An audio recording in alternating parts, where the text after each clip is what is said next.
Sophie, Scholl, and Anne Frank were two girls that made a difference in the Nazi regime. Even though they didn't fight or face the Nazi regime, they made impacts on it. However, they died fighting to stop it.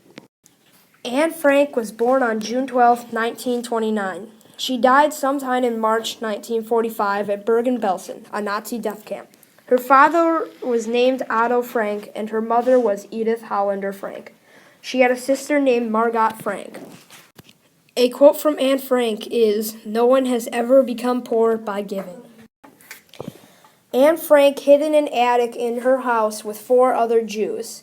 They hid there for 2 years before her capture in 1944. The entrance to the secret annex was a bookcase. Sophie Scholl was born on May 9, 1921. She died on February 22, 1943. Her father was Robert Scholl, and her mother was Magdalene Scholl. She had a boyfriend during the time she was alive.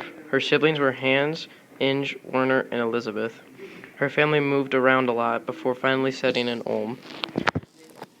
She had an impact on how people thought of the Nazi regime, and a quote from her was, "Stand up for what you believe in, even if you are standing alone." Sophie Scholl finished secondary school and went on to college later in her life.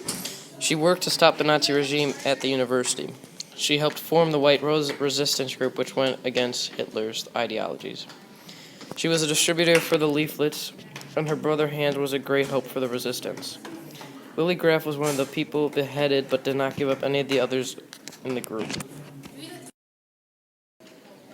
To conclude, both of these girls changed how people thought of the Nazi regime, but they did it in nonviolent ways and impacted it greatly, instead of how most groups attacked at it violently.